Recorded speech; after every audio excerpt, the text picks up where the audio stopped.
എല്ലാവർക്കും നമസ്കാരം. പുതിയ വീഡിയോയിലേക്ക് എല്ലാവർക്കും സ്വാഗതം. ഇന്ന് ചിക്കൻ ബ്രെഡാണ് നമ്മൾ ഉണ്ടാക്കുന്നത്. ഇതിനെ ചിക്കൻ ബൺ അല്ലെങ്കിൽ മിനി ചിക്കൻ ലോഫ് എന്നൊക്കെ പറയാം. നിസ്സാരമായിട്ടുള്ള ചേരുവകൾ കൊണ്ട് നല്ല ടേസ്റ്റിയായിട്ട് ഉണ്ടാക്കാൻ പറ്റുന്ന ഈ ബ്രെഡ് എങ്ങനെ ഉണ്ടാക്കുന്നതെന്ന് നോക്കാം. ആദ്യം തന്നെ ഒരു ബൗളിലേക്ക് 210 മില്ലി വെള്ളം എടുക്കാം. നേരെ ചൂടുള്ള വെള്ളമാണ് എടുക്കുന്നത്. വെള്ളത്തിന് ചൂട് ഒട്ടും കൂടിപ്പോകരുത്.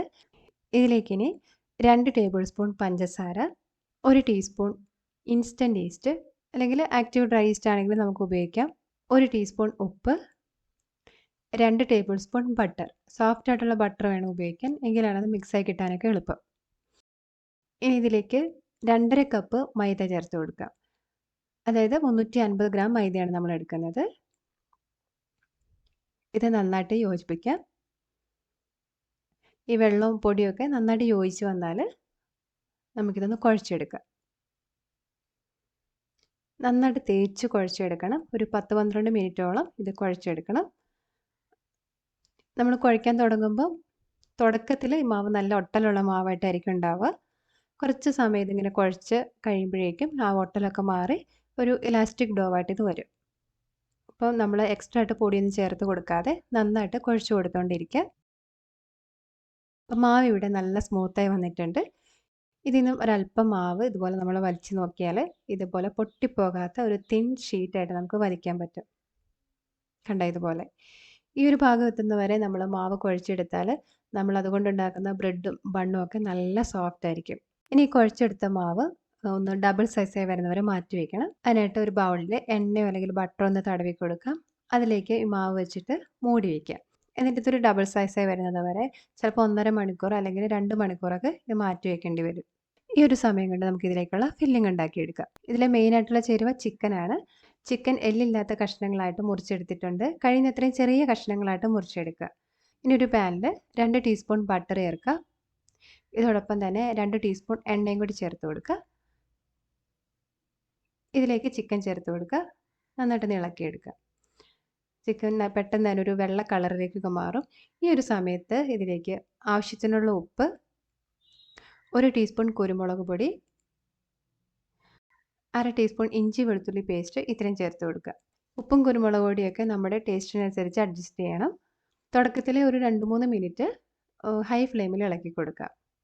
അതിനുശേഷം തീ ഒരു മീഡിയം ഫ്ലെയിമിലേക്ക് ആക്കിയിട്ട് ഒരു 6-7 മിനിറ്റും കൂടി ഇളക്കി കൊടുക്കുക. ഇപ്പോൾ ചിക്കൻ ഇവിടെ തയ്യാറായിട്ടുണ്ട്. ഇതൊരു ബൗളിലേക്ക് മാറ്റി വയ്ക്കുക.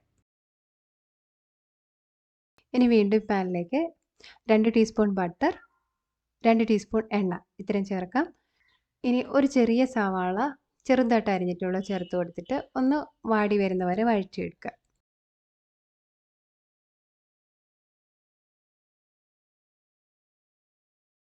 ഇനി ഒരു ചെറിയ കഷ്ണം ക്യാരറ്റ് ചെറുതായിട്ട് അരിഞ്ഞിട്ടുള്ള ചേർക്കുക. 2 മിനിറ്റ് ഒന്ന് ഇളക്കി കൊടുക്കുക. അതിൻ്റെ കളറൊക്കെ ഒന്ന് മാറി വന്നാൽ ഒരു ചെറിയ ക്യാപ്സിക്കം ചെറുതായിട്ട് അരിഞ്ഞിട്ടുള്ള ചേർക്കാം. അതും ഒരു 2 മിനിറ്റ് ഇളക്കി കൊടുക്കുക. ഇനി ഇതിലേക്ക് ആവശ്യത്തിനുള്ള ഉപ്പ്, എരിവിനനുസരിച്ച് ചില്ലി ഫ്ലേക്സ് ഇത്രയും ചേർക്കാം. ചില്ലി ഫ്ലേക്സിന് പകരം നിങ്ങൾക്ക് പച്ചമുളക് വേണമെങ്കിൽ ഉപയോഗിക്കാം എരിവിനായിട്ട്. ഇതിലും നമ്മുടെ എരിവിനനുസരിച്ച് മുളക് ചേർക്കാനായിട്ട് ശ്രദ്ധിക്കുക. ഇനി ആ മുളകൊന്ന് മൂത്ത് വരുന്നത് വരെ അല്പസമയം ഇളക്കി കൊടുക്കുക. ഇനി ഇത് പാനിൽ നിന്ന് മാറ്റി വയ്ക്കുക. ഇനി നമുക്കൊരു സോസ് ഉണ്ടാക്കണം. അതിനായിട്ട് പാനിലേക്ക് 2 ടേബിൾ സ്പൂൺ ബട്ടർ എടുക്കുക. ഈ സമയത്ത് തീ നന്നായിട്ട് കുറച്ച് വെച്ചിരിക്കണം. ഏറ്റവും കുറഞ്ഞ ചൂടിലാണ് നമ്മൾ ഈ സോസ് ഉണ്ടാക്കേണ്ടത്. ബട്ടറൊക്കെ മെൽറ്റായി വന്നു കഴിഞ്ഞാൽ ചെറുതായിട്ട് അരിഞ്ഞിട്ടുള്ള വെളുത്തുള്ളി ചേർത്ത് കൊടുക്കാം. ഒരു 4-5 വെളുത്തുള്ളി ചെറുതായിട്ട് അരിഞ്ഞിട്ടുള്ളതാണ്. നന്നായിട്ട് ഇളക്കി കൊടുക്കാം. വെളുത്തുള്ളിയുടെ കളർ മാറേണ്ട ആവശ്യമില്ല. ഇനി ഇതിലേക്ക് 3 ടേബിൾ സ്പൂൺ മൈദ ചേർത്ത് കൊടുക്കുക. നന്നായിട്ടൊന്ന് യോജിപ്പിച്ചെടുക്കുക. ഈ മൈദയുടെയും കളർ മാറേണ്ട ആവശ്യമില്ല. അതിൻ്റെ ഒരു പച്ച മണം ഒന്ന് മാറി വന്നാൽ മാത്രം മതി.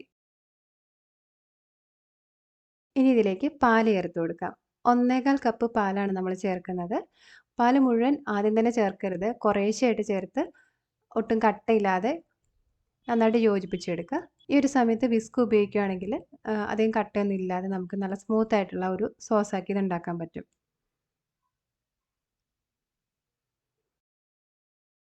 ഇതായി ഒരു പാകം എത്തിക്കഴിഞ്ഞാൽ മുഴുവൻ പാൽ നമുക്ക് ഇതിലേക്ക് ചേർക്കാം. ഇനി ഇതിലൊന്ന് തിള വരട്ടെ. അപ്പോൾ ചെറുതായിട്ട് ബബിൾസ് വരുന്നുണ്ട്. ഈ ഒരു സമയത്ത് ഇതിലേക്ക് ആവശ്യത്തിനുള്ള ഉപ്പ് ചേർക്കുക. 1/2 ടീസ്പൂൺ കുരുമുളക് പൊടി, പിന്നെ ചെറിയ കഷ്ണം ജാതിക്ക ഗ്രേറ്റ് ചെയ്തിട്ട് ചേർക്കാം. ജാതിക്ക അധികം ആവണ്ട, അല്പം ചേർത്താൽ മതി. നന്നായിട്ടൊന്ന് മിക്സ് ചെയ്യാം. ഇനി മാറ്റി വെച്ചിട്ടുള്ള ചിക്കനും വെജിറ്റബിൾസും ഇതിലേക്ക് ചേർത്ത് നന്നായിട്ട് യോജിപ്പിച്ചെടുക്കുക. നിങ്ങൾക്ക് ചിക്കൻ ഒന്ന് ക്രഷ് ചെയ്തിട്ട് ചേർക്കണമെങ്കിൽ അങ്ങനെ ചെയ്യാം കേട്ടോ. മിക്സിയിലൊന്ന് ചെറുതായിട്ടൊന്ന് പൊടിച്ചെടുത്തിട്ട് ചേർക്കുന്നത് നല്ലതാണ്. ഇപ്പോൾ ഫില്ലിംഗ് ഇവിടെ തയ്യാറായിട്ടുണ്ട്. നമുക്ക് ഫ്ലെയിം ഓഫ് ചെയ്ത് തണുക്കാനായിട്ട് മാറ്റി വയ്ക്കാം. ഇതൊന്ന് തണുത്ത് കഴിയുമ്പോഴേക്കും ഒന്നുകൂടി തിക്കായിട്ട് വരും. ഇപ്പോൾ നമ്മൾ കുഴച്ച് വെച്ചിട്ടുള്ള മാവ് ഇവിടെ പൊങ്ങി വന്നിട്ടുണ്ട്. ഇതൊന്ന് അമർത്തി ഇതിലെ എയർ പുറത്തേക്ക് കളയാം. ഇനി മാവ് പുറത്തേക്ക് എടുക്കാം.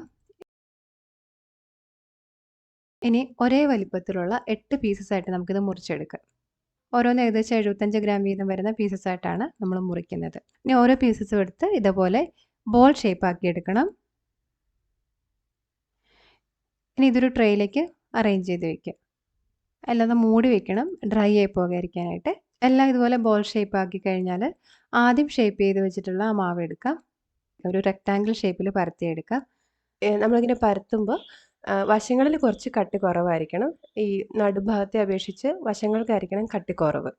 പിന്നെ നമ്മൾ പരത്തുമ്പോൾ ഇത് പരത്താൻ ബുദ്ധിമുട്ടുണ്ടെങ്കിൽ, അതായത് ഇത് നമ്മൾ ഇങ്ങോട്ട് പരത്തുമ്പോൾ മാവ് തിരിച്ച് അങ്ങോട്ട് പോകണ പോലെ അങ്ങനെ ഒരു ഫീലിംഗ് ഉണ്ടെങ്കിൽ കുറച്ച് സമയം കൂടി മാവൊന്ന് റിലാക്സ് ചെയ്യാനായിട്ട് വെക്കുക.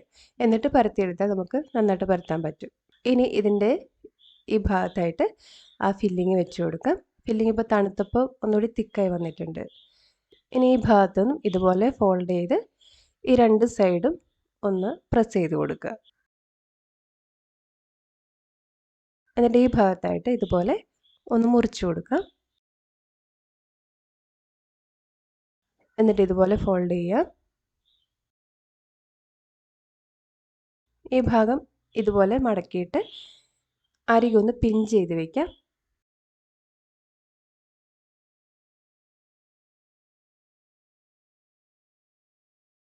ഇനി ഈ 2 വശങ്ങളും ഒന്ന് മടക്കിയിട്ട് ഈ ട്രേയിലേക്ക് വയ്ക്കാം. ഇത് ബണ്ണിൻ്റെ ഷേപ്പിൽ വേണമെങ്കിൽ നമുക്ക് ഷേപ്പ് ചെയ്യാം. ഇങ്ങനെയാകുമ്പോൾ ഒരു നല്ല ഭംഗിയുള്ള ഒരു ലുക്ക് ഉണ്ടാകും. അതുകൊണ്ടാണ് നമ്മൾ ഈ രീതിയിൽ ഷേപ്പ് ചെയ്യുന്നത്.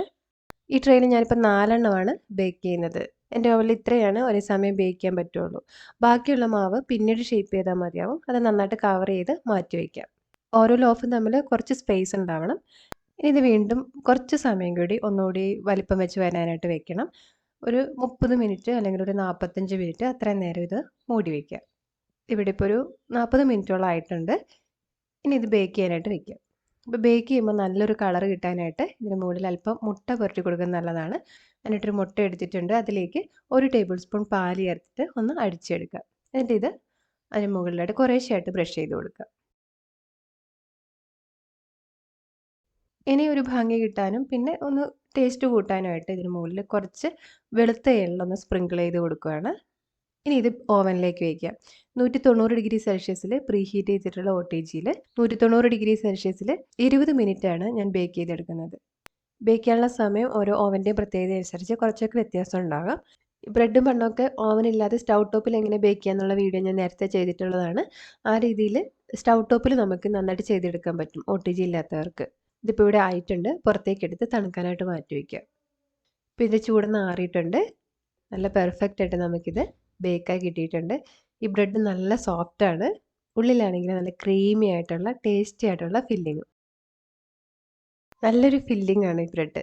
അപ്പോൾ നിങ്ങളും ട്രൈ ചെയ്ത് നോക്കണം. എന്നിട്ട് നിങ്ങളുടെ ഫീഡ്ബാക്ക് അറിയിക്കണം. ഇഷ്ടപ്പെടുവാണെങ്കിൽ ലൈക്ക് ചെയ്യാനും അതുപോലെ ഫ്രണ്ട്സിനും റിലേറ്റീവ്സിനൊക്കെ ഒന്ന് ഷെയർ ചെയ്ത് കൊടുക്കാനും മറക്കരുത്. ഈ ചാനൽ ആദ്യമായിട്ടാണ് കാണുന്നതെങ്കിൽ സബ്സ്ക്രൈബ് ചെയ്യാനും പുതിയ വീഡിയോസിൻ്റെ നോട്ടിഫിക്കേഷനായിട്ട് അരികിലുള്ള ബെൽ ബട്ടൺ പ്രസ് ചെയ്യാനും മറക്കല്ലേ. നമുക്ക് വീണ്ടും നല്ലൊരു റെസിപ്പിയിലൂടെ കാണാം. അതുവരെ നന്ദി, നമസ്കാരം.